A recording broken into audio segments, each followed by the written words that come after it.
Good morning, grade 3 love. We're going to be your teacher for your science class this morning.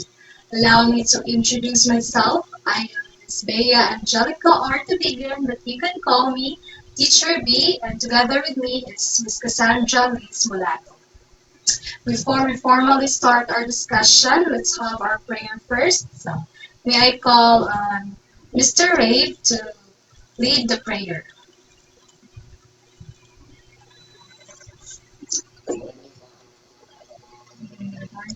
Let us go.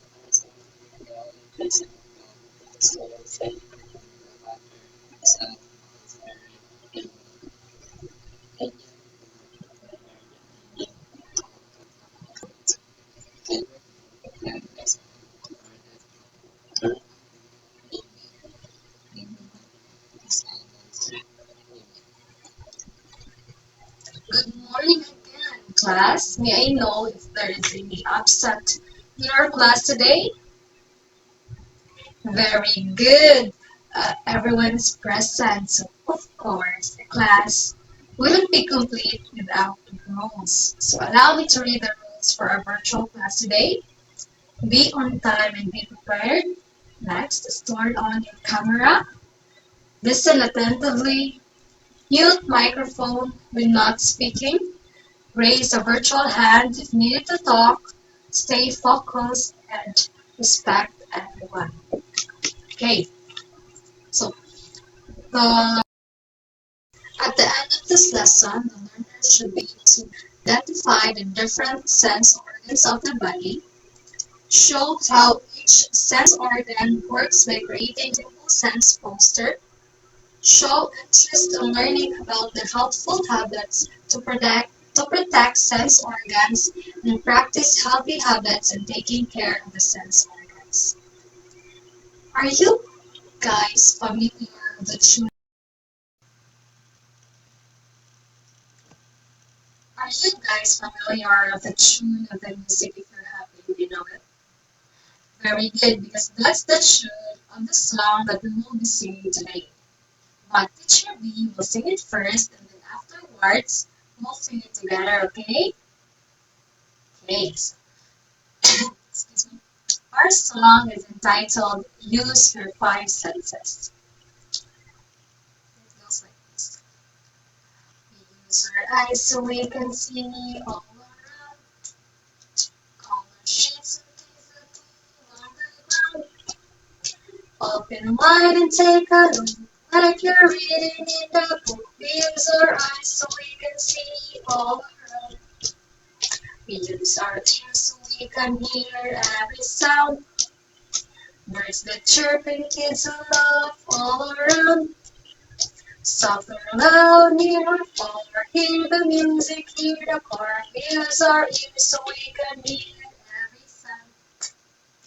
We use our nose so we can smell what's in the air. Flowers, sweet or fruits, we look everywhere. Sniff the scent and take a whiff. It smells can give a little hint. We use our nose so we can smell what's in the air. We use our tongue so we can taste what we eat. Salty, sour, bitter, spicy, or sweet. Every flavor we explore when we eat much more. We use our tongue so we can taste what we eat. We use our skin so we can feel hot or cold. Rough or smooth, big or small, new or old.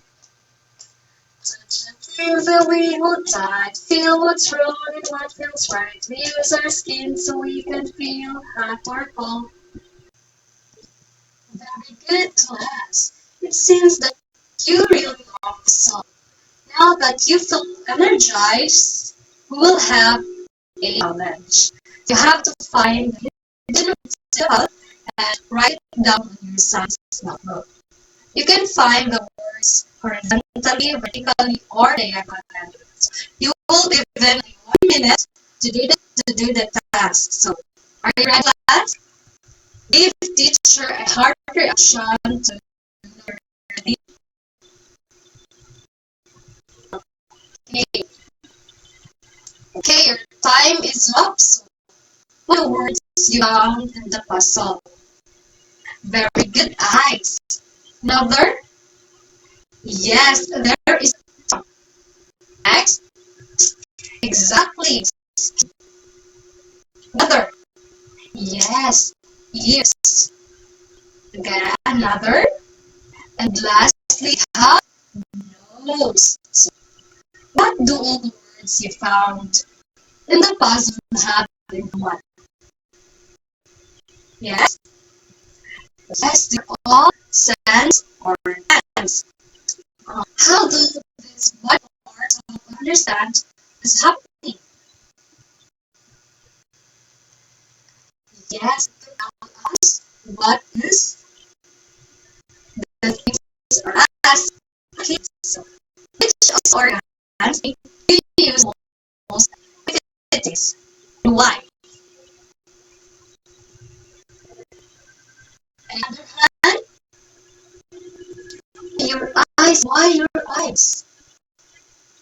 So it's because you see through your eyes. Very good answer. Third, why do you think it is important for us to learn more of these organs?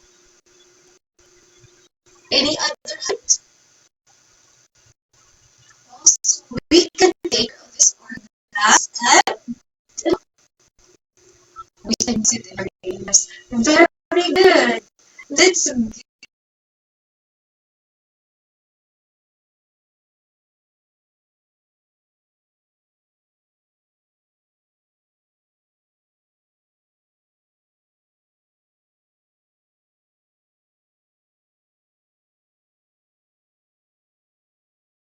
we're learning about our sense organs. Our bodies are amazing because they help us understand the world. We have five senses organs and each one has a special job. So let's talk each one more deeply. So first we have the eyes. The eyes are for what? Yes, they're for seeing. Our eyes helps us see everything around us. They let us notice color, shapes, people and animals, and things that are near or far. When light enters our eyes, our brain helps us understand what we're looking at. That's how we know if something is a ball, a book, or a friend is waving at us. So what was our first sense organ again? Very good. The eyes, and it is used for what?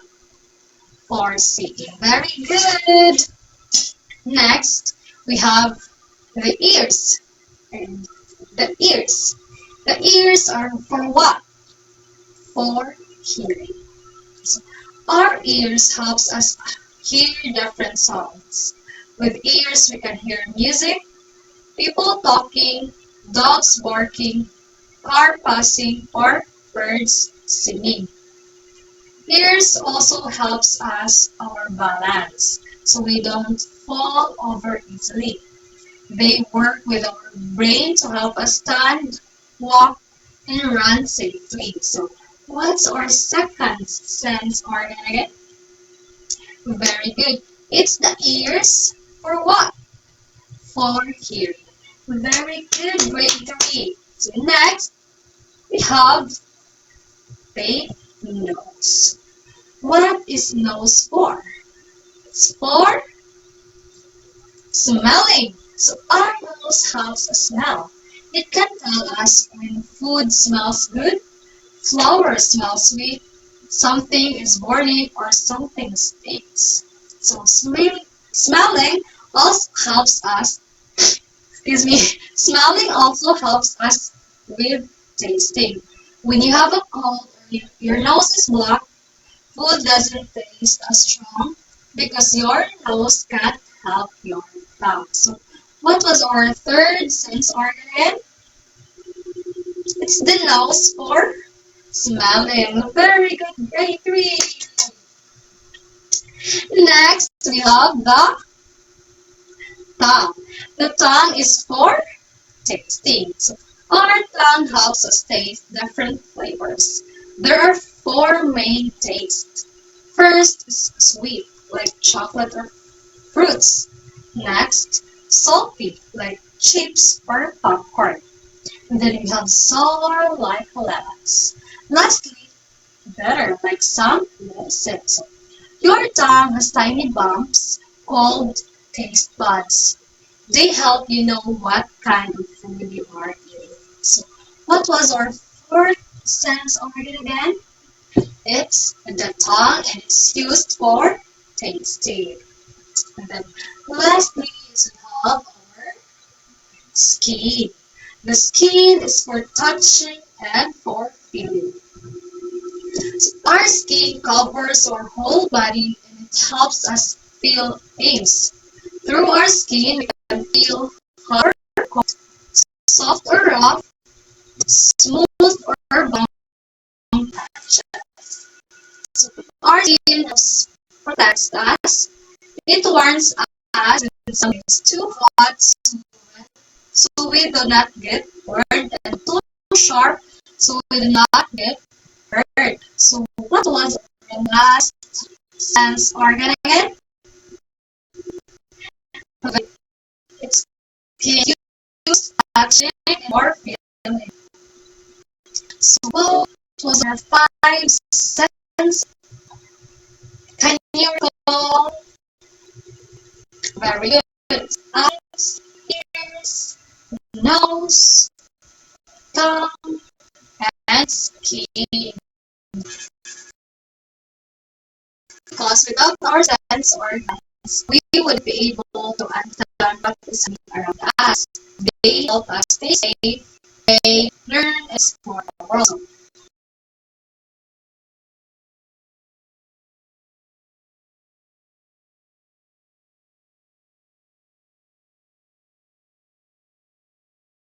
Now, since you know that our sense organs are important, teacher Cass will discuss about how to clear our senses. Good morning, grade 3 love. So, let me introduce myself again. I am teacher Cassandra Lismulato, but you can call me Teacher Cass. Now, I will be continuing the discussion of Teacher Bea. Now, we have learned that our sense organs, our eyes, our ears, nose, tongue, and skin are important parts of the human body because through our senses, it helps us understand what is happening around us. So kay bawta through ani atong senses, kay bawta if unsa nay nahitabo sa atong palibot, makakita ta, makapaminaw ta, ug unsa pa na diha. Nga through sa senses, makahibaw ta sa atoang palibot. Now, these senses, each one of these senses has a special job. So, it is important that we must take good care of them. We must take care of them specially. So, taking care of our sense organs. We need this no nga mo take care ta sa tong sense organs because our senses is like our window to the outside world. Through ani makahibaw ta sa atoang world. And now, to keep our sense organs healthy, we should practice good habits. So, ang kaning good habits, mo ni siya atong mga buluhaton nga kanang maayo para sa ato ang sense organs o dili maun sa atong sense organs. And now, we can do this by keeping them clean at all times. Dapat limpyo siya permi ang atong sense organs and protecting them from harm and eating healthy foods every day. So, dili magpataka og kaon. Dili permi mo kaon og junk foods. It's okay, no? It's okay, Rajud, but with moderation. Because when we take care of our sense organs, so they stay strong and free from diseases. If atong atimanon ang atong sense organs, malayo siya sa mga sakit-sakit, ug di sa ta masakit and healthy ang ato ang body. Okay, I have here so in relation to the taking care of our sense organs, I have here a short dialogue of Ven, Ara, and their mother, Vera, titled Healthy Habits for Our Senses. So, what you will do, read the dialogue silently at your respective homes, kay online class man jud karon, and remember, while reading, remember the phrase or the sentences no na nagtell sa atua if healthy habits ba na siya para ma-take care ang atuang sense organs. Now, I will give you 2 minutes to read the dialogue and then remember if unsay mga healthy habits nga gistoryaan nilang Ben ni Ara o sa iyang mama.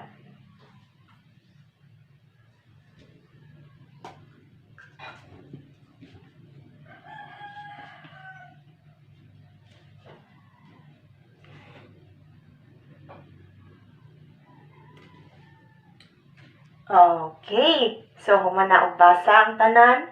Yes, kindly react heart. Okay, so humana og basa ang tanan. Ang naa dito no kay dapat atong atimanon kay nganuman. Kay importante siya. Okay? Importante siya na atimanon. And ang mga nasturya dito nga healthy habits kay brushan ato ang teeth. No. Para brushan atong teeth and clean our tongue after eating. And also, don't forget to drink plenty of water. Dili kalimtan mo inom og tubig. Okay? Para hydrated ta permi. And, unsa pa? Yes, have enough sleep. Matug og tarong. Dili kay permi magpuktaw. Okay? Dili permi mag-cellphone kay makadaot na sa mata. Madaot atong sense of sight. And katong mag-toothbrush para to sa ato ang sense of taste. Okay? Para makatilaw gyapon ta og mga flavor. And, unsa pa? Dili mag-read if dili hayag ang palibot. So, dapat na magbasa ta og libro kay hayag ang ato ang basahanan. And also, dili mo tan-aw sa TV if duol kaayo. Kay maon sa man atong matana. Okay, ang radiation. Musud ang radiation sa atong mata. Isog kay na siya ang radiation. And ang possibility, worst cases kay madaot atong sense of sight. Di na takakita sa atong palibot. Saan na lang nato pagtanaw ni mama, ni papa, di ba? So, dapat distansya igamay if mutanaw ka og TV. At ang sense of hearing, di ba? Natito gistorya ni, kinsa ito nagstorya?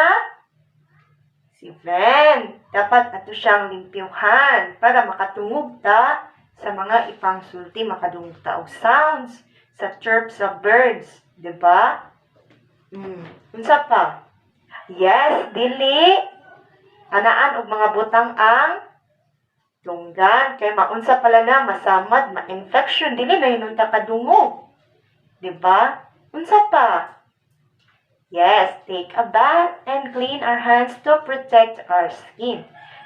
Kisa may di maligo. Di ba? So maligo jud ta para limpyo ang atong skin. O unsa pa? Okay, so dili buwad sa init ug dugay kaayo kay mamanit ana, magkasamad-samad mamuwa ang ato ang panit. Mo na siya ang gitawag nato nga masunburn ta sa adlaw tungod sa kainit. So dapat magpayong ta ha para di madaot ato ang skin. Kaya samnan lang, di ba? Unsa pa? Wala na? Okay, mora to no ang ilang tabian. So now, I have a question here before I will give you some activity. Okay, what is our topic all about? It's all about the human sense organs. So how many sense organs do we have? Pila di atong sense organs? Okay, 5. Unsa man ni silang 5? Our eyes. Unsa pa? Ears, our ears, nose, tongue. Ato ang tongue. Unsa pa? Okay, ang ato ang skin di ay no. Diba? Sense organs nato. And ang kaning sense organs, importante ba ni sa atua? Yes, importante siya kay tungod sa through sa ato ang sense organs, makaibaw ta unsay mahitabo sa atong palibot. Through our sense organs, we can know what is happening around us. And what is the function kahaani nila? Kinsa? Okay, so ang mga function aning sense organs is first, unsa man ang eyes? Okay, ang eyes used for seeing. Ang nose? Used for unsa? Smelling. Ang tongue? Unsa man tongue? Used for tasting. Muna siya itong gamitin para makatilot ang mga flavor. Makaibaw ta if sweet, sour, bitter, or salty ang atong gikaon. Ang hearing.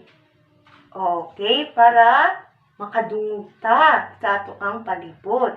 Like, makadungog ta if tawgon ta ni mama, or ni papa, or ni ate, or ni kuya. Diba? Unsa pa? Napagi usa. Ato ang skin.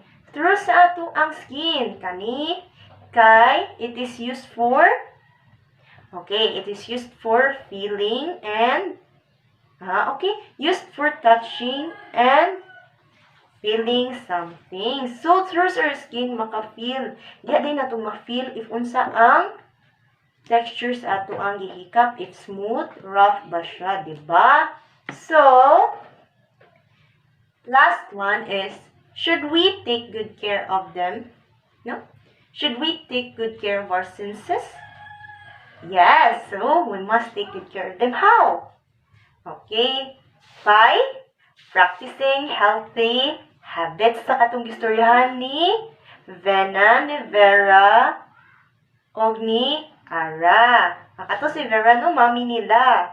So, tungod ang kato sila mga healthy habits para raputo sa ato ang kaugalingon, para ang ato ang sense organs kay ato ang matiman og tarong o di nato maabusuhan og gamit kay ato panggingon ang sense organs mao ang usa sa mga organs para makaibaw ta if unsay nahitabo sa atong palibot. Okay, now, I'm impressed. Like, nakuha rin yun sa tanan. I guess, Teacher Bea and me really explained, na well-explained rin na mo ang discussion. And right now, I have here, na ako'y ipabuhat nga activity. Wala man taga F2F karon, so ako na lang gi-modify. Group activity unta ni siya class, but ni online class, so akong gi-change into individualized na lang nga activity. So, ang inyong buhaton is create a sense safety poster. Okay, mag-drawing mo nga nag-show that shows applying your understanding of the function of the senses and how to protect and care for one of these sense organs. So, the instructions. First, ninyong buhaton, choose mo o one sense organ kung sa inyong drawingon. Ang eyes ba, nose, tongue, ears, or skin. Sige, pili ka na ha, if unsa nga sense organ ang gamiton. Or, no. Unsa nga sense organ ang imuhang drawingon. Then, next, kay i-draw na nimo. Simple ra jud siya, ha? No need na nga magdaghan pa kaayo. Basta, draw a simple poster on a long bond paper. Importante na siya sa long bond paper. Kaya ako nang i-collect, face-to-face na to, ugma. So, first, unsa i-drawing di ay? Ang i-drawing kay ang sense organ ug unsa ang iyang mga function. Tapat sa sense organ, na dito ang iyang mga function. ipakita, isuwat nimo if unsay function anang nga sense organ. Next is two ways to take care of it. So imong i-drawing dito o mag-drawing ka dito og duha ka pamaagi if unsaon day na siya pag atiman. Sa ato itong mga gitabian ganiha, diba? Na ato siya. Imo to siyang i-drawing. Diba? And then, after nimo drawing, mahuman na nimo drawing ang sense organ, isuwat lang sense organ functions o ang unsay mga pamaagi sa pag-atimanana. Take a picture of your poster and send it to our group chat. So, before din ako i-collect, okay? Before nato i-collect, kay picturein ninyong poster, picturein ninyong poster, then isend na siya sa ato ang GC kay ako'y mo graduan na o tan-awon ni teacher if nakadrawing ba jud og mga sektora o wala og naminaw ba jud kang teacher. Kaso kaning send safety poster kay ako lang ni siya isend sa ato ang GC ha. Ako siya isend sa ato ang GC para makahinumdum ra mo. No need to worry. So naa ang rubrics. Makita ra ang rubrics, no? So na diha mga criteria o pila ang points o unsay mga dapat ninyong hunahunahon para mag-drawing. Hunahunahon para dako mo og makuha nga score. So first is the accuracy of information, then creativity, understanding of concept, clarity and organization, completion and effort. Makita ra diha ha sa rubrics if unsay dapat ninyong hunahunahon nga is a consider para mag-drawing mo. Dili ra ni siya drawing lang, kundi drawing ni siya nga na ay okay. Na siya mga information o dili mahibaw-an ni ma'am ni teacher Cass if naminaw ba jud kang teacher Bea og sa ako a while ga-discuss. Okay? So the grading scale here is 18/20, excellent. 14 to 17, good. 10 to 13, satisfactory. Below 10, needs improvement. But I don't know if na ba maka below 10 unta wala lang. Kay kabaw man jud ko nga naminaw mo kay nakatubag ra mo sa akong mga pangutana. So I expect na kasagaran ara diri sa 15 above, sa good ug sa excellent, okay? Or much better, tanan kay naa jud siya sa excellent kay naminaw man og tarong kang teacher. So ugma na ha. Ugma ipas picture siya. Then, ugma ipas sa F2F ang inyong drawing kay i-compile na ni teacher. So now, let's go to assessment. Mag-assessment data before ta mo ends at ang klase. So, naa diri test 1, test 2, and test 3. But, don't worry, simple ra kay ni siya, sayo na kay ni siya. Kay ba ko nga maka-answer mong tanan, kay naminaw man muna ko, di ba? Okay, so let's start. Okay, get your science notebooks. Get your science notebooks. Kaya ito ni nato siya isuwat. So, isuwat diha, test 1, true or false. No need to copy ha. No need to copy 1 to 5. Russia, photo. Okay. Write directions. Write true if the function of each organ is correct and false if it is not. Do this in your science notebook. Nakakuha na ba ang science notebook tanan? Okay, nakakuha na. So, ang inyo ding isuwat kay true if sakto siya ang function sa sense organ. If ang statement diha kay sakto ba. Then false kung dili. Okay, so start na ha. Okay.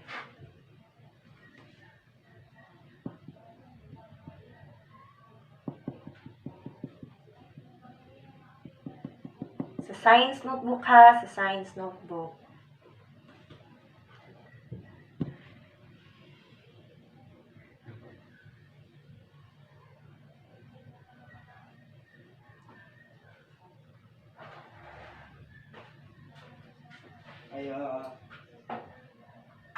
Okay. So next, test 2, fill in the blanks. So nadiri, directions, fill in the blanks to identify the correct sense organ used in each situation. So, inyong i-fill sa blanks ang mga na-missing letters di ay. Unsay missing letters? Ibutang diha, then basaha if unsa na siya nga sense organ ang gipasabot sa mga statement. So, nata dihay 6, 7, 8, 9, 10. Okay, so nanay mga given.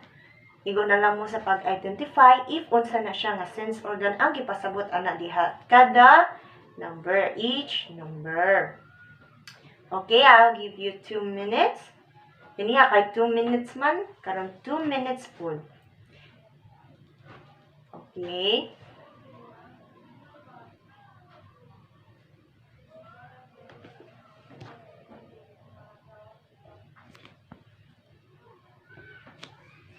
Okay. So, test 3. Proper or not. So, direction. Draw a happy face if the statement shows the proper way. Okay, so, test 3. Proper or not. Directions. Draw a happy face if the statement shows the proper way of carrying the sense organs and a sad face if it is not. So, i-drawing diha sa before each number, drawing nga ang happy face if nagpakita ba siya ang sentence nga proper way ba ang pag-care sa sense organs and sad if dili siya proper way. Okay, so gets ra ba? No need to copy ha. Basig inyo nang gi-copy ha. No need to copy. Just answer directly, okay? So 2 minutes again because I know nga dali ra kay ni sa inyo ha. Simple ra gyud kay ni. Okay?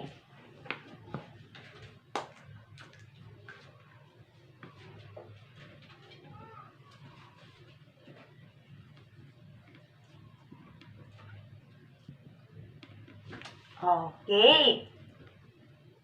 So, next. Okay. Test 3 rata po to. So, test 1, test 2, test 3. Okay. Raise some virtual hands if kinsay nag-answer pa. Okay. Wala na ni raise. So, means wala na nag-answer. So, humana og answer. So, kindly Kindly take a picture of your answers. Picturing yung answers nga makita ang test 1, test 2, test 3, then isend sa ato ang group chat kay si Ma'am ra ang mo check kay hapit na mahuman ang ato ang time. Okay? Hapit na mahuman ato ang time. Isend lang na ninyo sa GC. Ako lay check. Okay? Okay, so next. Before we end our discussion for today, I'll give you some assignment. Para ato ning i-check og maha, buhatan ning assignment og katong poster, i-send og buhata to ang poster, pag-send og picture sa GC, then ihatag sa kwa ugma og magkuyog ni ang assignment. Kaya ako ra say mo check ani sa assignment. So, the title of our assignment is Proper Care of Sense Organs. So, directions, take a picture of yourself showing how you take care of your 5 sense organs. Paste the picture in your assignment notebook. Sa assignment notebook ha? Gets ra ba? So, take a picture of yourself nga nagpakita nga imuhang gi-take care ang imong 5 sense organs. Imong 5, okay? Ang imong eyes, ears, eyes, ears, nose, tongue, and skin. Ipakita sa picture if giunsa nimo pag-take care din ang imong mga sense organs. Then, ipa-print, ina si mama, ipa-print, then, i-cut out ang picture, then, ipapilit sa assignment notebook. Kay, checkan na nako uma. Okay? So, next, No worries ha. No worries. Kaya ang katong ako mga gipabuhat, ako ra to siyang isend sa GC after sa tuang klase. Ang katong instruction sa poster o kaning instruction sa assignment. Ako ra isend ha para matan-aw ra ninyo balik. So last, this is it. This is the last part to use ato ang discussion. We have here a concluding activity. So, ganahan makaibaw si teacher if nabay na learn si okay, ako ang mga student, ako mga pupils na baslay na learn sa discussion namo ni Teacher Bea. So, mo ni siya ang title sa ato activity. One thing I learned, sharing circle. So, each student turns on mic or types in chat. Amo ni siya ang inyong i-type. I learned that my blank helps me blank. I know. I'll modify na lang. Isuwat ni siya sa inyong science notebook. Isuwat ni siya sa inyong science notebook if unsa day inyong na-learn karon ni Teacher Bea o kang Teacher Cass. Isuwat dito. Kani isuwat nga sentence. I learned that my blank helps me blank. So, unsa day ay mong na-learn about the sense organ? So, na example. I learned that my nose helps me smell food. So, after di ay, nakaibaw siya nga, ang iyang nose di ay, nakahelp din niya nga makasmell siya sa food. Okay? So, inyo sa nang isuwat dito sa inyong science notebook, I learned that my blank, unsa nga sense organ, helps me blank. Like, nakatabang, para asan na siya nakatabang ang imong sense organ. So, example, gikan kan teacher. I learned that my eye helps me see things. So, nakaibaw ko nga ang ako ding eyes, ako ang mata, kay nakahelp nga makakita ko sa mga butang. Nakahelp nga makakita ko ninyo. Nakahelp ko na makakita ko sa akong cellphone, di ba? So, inyo ha, unsa man sad inyo ha? Unsa man sad inyo ha, class? Sige, isuwat na sa inyong science notebook ha, kay ako na tan-awon ugma. Kay mag face-to-face naman ta, ugma. Okay, and that ends our discussion for today. That ends our class for today. So, that's all. That's all, grade 3 love. That's all, grade 3 love. Sige na, hipusan na to ang inyong notebooks para di mawa sa inyong balay. And buhatan ni siya ang akong mga activity nga gihatag sa inyo ha, para atong i-check ugma. And no worries, ang atong mga activities nga akong gingon, kaya ako rato siyang isend sa GC para inyong tanaw og balik. Ayaw kalimot sa assignment ha. Ayaw kalimot sa assignment and ayaw kalimot og send sa picture sa poster o picture sa answers ninyo sa atuang assessment. So that's all, grade 3 love. Goodbye and see you tomorrow morning. Bye.